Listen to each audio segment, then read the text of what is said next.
Am I the only one, or are you also challenged by James' black and white view of things? He's always saying something is either from God or from demons. There must be something in between, right? Something in between. There must be some color in the picture, doesn't it? There just must be like God in one side and demons on the other, demon stuff on the other side, and in the middle, there's a big gap called the human way of doing things. Full of color, full of glitter, full of our own twists and turns of things. That's not how the Bible portrays it. There's only God's way of living or ungodly way of living, which ultimately is demonic.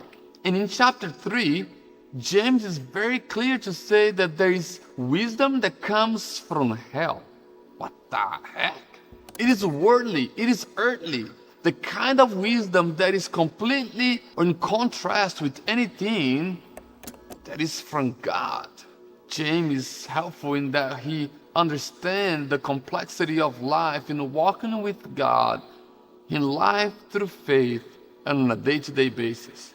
He understands and accounts that we will face many challenges, many trials, many temptations, many situations and circumstances in which we will need wisdom and discernment.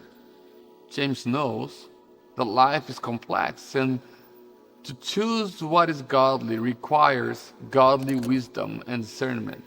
I believe it is for this reason that James addresses the issue of life, situation, friendship, speech, and living to show us how faith in Christ inevitably affects ordinary, everyday life in this world. The problem still remains for us though. We will face challenges, but the wisdom and discernment we will use to deal with it gotta come from either God or from earth, unspiritual and demonic. We're all very familiar with how in Genesis chapter 3, the serpent used of ungodly wisdom in a subtle way, but yet powerful to get Eve to trust in his wisdom instead of God's wisdom. And the adversary is doing the same thing in every one of our lives today. I think there is a word that we need to pay very good attention when it comes to wisdom and discernment. And the word is the word perspective. James in chapter 3, verses 13 to 18 addresses the importance of having the right perspective when applying wisdom and discernment in the different situations in our lives. Worldly wisdom views life from a limited perspective. It doesn't see things in the light of eternity, but in terms of the immediate impact. What is going on right here and right now? What is best for self-advancement and self-pleasures right here and right now? This perspective is motivated by self-centeredness and a self-ambition being all about answering the question, what can I get from this? This kind of wisdom only measures how things affect you and I and not other people. What we need is godly wisdom from God himself, a kind of wisdom that sees things from an eternal perspective, that is motivated by God, centered in humility. This kind of wisdom you don't get from books, from seminars, from knowledge, from intellectual effort or practical experiences. You get this kind of wisdom from being in consistent relationship with God. Prayer, biblical meditation, fasting, service, generosity, simplicity. Asking him who gives without reproach. Crying out to him in order to receive his wisdom. Not ours, not others, not earthly, not experts, but his wisdom. James describes God's wisdom to us in verse 17.